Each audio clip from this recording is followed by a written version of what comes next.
codkeena mideeya cadowgeena laha jabshe oo maalinta codayntaayaan xaajisina ku dhicin.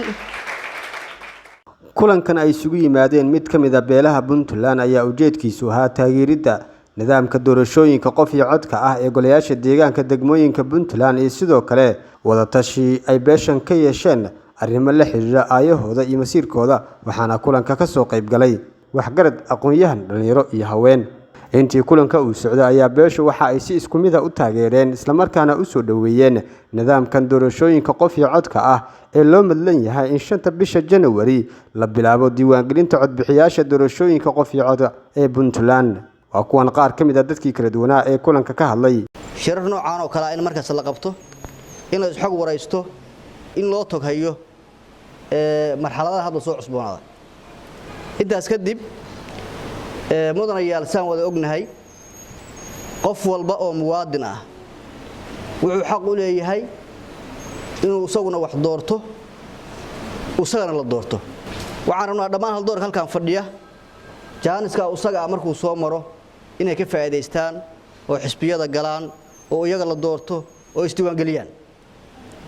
sidoo kale waxaan rabaa inaan u mahad celiyo madaxweynaha dawladda Puntland oo runtii hirgeliyay barnaamijkan. waxaan soo dhaweynaynaa marka koowaad iyo marka labaad iyo marka saddexaadba geedi caana leh xor iyo xalaal qof iyo cod baan soo dhaweynaynaa. waa taageeraynaa waa soo dhaweynaynaa hadaan nahay beesha Abdulrahmaan Saleebaan wanigu aan inta deer meel joogto ugu facweynahay. waxaan ku xajinayaa barnaamijkan laga hadlayay oo ka soo cusboonaaday Laascaano oo dadka reer Laascaanood la soo dirsay oo ay ku sameeyeen dadka aan u naxayn oo arxan laawayaasha ah. horta koow wixii ka dhintay Ilaahay u naxariisto janna Allah siiyo wixii dhaawaca u yaalna Ilaahay u boogadhayo. waxa jooga oo hadda noolna Ilaahay garabkooda galo ha taageero cadowgana Allah ka qabto. annagu hadaan nahay beesha Abdulrahmaan Saleebaan horay waxyaabo badan baanu tabeynay tanna waxay noo tahay annaga guul soo baxday bay noo tahay.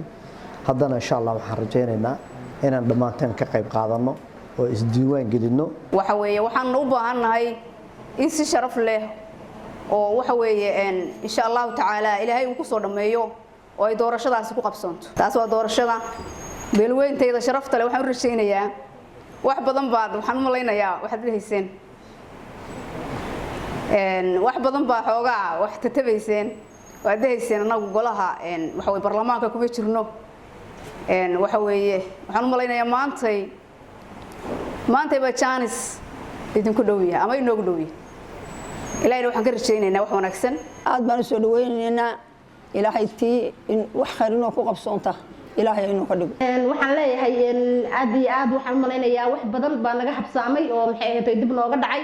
haatee hadda waxaan noo kacay dhalinyaro qurux badan aqoon-yahano ah lagu hogaaminaya wada wanaagsan. waxaan halkan hambalyo uga dirayaa madaxweynaha Puntland Siciid Cabdulaahi Dani oo keenay doorasho qof iyo cod ah oo maxay ahayd u aadaya dalkaanu oo beero badan baa ku dulmanaaso wax badan oo maxay ahayd ku dulman oo keenay in la aado doorashada qof iyo cod. aad baan u taageerayaa aad baan u soo dhaweynayaa. hadafka ugu weyn aan leenahay waxa weeye inaan ku baraarujino dadkeena inay marka hore isdiiwaan geliyaan rag dumar dhalinyaro qof kasta oo qaangaar ah oo codeyn kara inuu isdiiwaan geliyo si uu ugu ciilbaxo marka ay timaado maalinta doorashadu codkiisa una doorto cidda uu markaas u arko inay ka talinayso masiirkiisa iyo aayihiisa. xoojinayaa arrimaha la isla qaatay oo wanaaga ah oo horumarka ah oo nabadgelyada ah oo sidii loo mideysnaan lahaa oo la isu raaci lahaa ah oo ka wada shaqaynta iyo iska warqabka iyo wajirka ah in laga dhabeeyo oo waxa weeye sida loo wada shaqeeyo. barnaamijkan hadda cusub oo taagan oo xisbiyada ahna haddii waaye wax la sheegi jiray oo la oran jiray waxba ina dhaafay waxba ina saana tan maanta ay taagan tahay laga faa'iideystaan ugu qabaa. waa ogtiino hadda Laascaano barnaamij baa ka socda waqti badan socday oo dhimasho iyo dhaawac maaragtay sababay. hadeerna wali maaragtay xaaladiisi ay taagan tahay mudaharaad ka socdaan. waxaan leenahay dadkaas hadda maanta inagu ducaan u awoodnaa xilligan meesha inay joogno. waxaan leenahay Ilaahay ka dulqaado Ilaahay khayr iyo sariic iyo wanaag ha ugu bedelo inta dhimatay Ilaahay ha u naxariisto inta dhaawacana ilaahay u boogadhayo. gabagabadii agaasimaha warbaahinta dowladda Puntland Cali Cabdi Cali oo kulanka soo xiray ayaa ka hadlay muhiimadda ay bulshada u leedahay doorashooyinka qof iyo codka ah ee golayaasha deegaanka degmooyinka Puntland.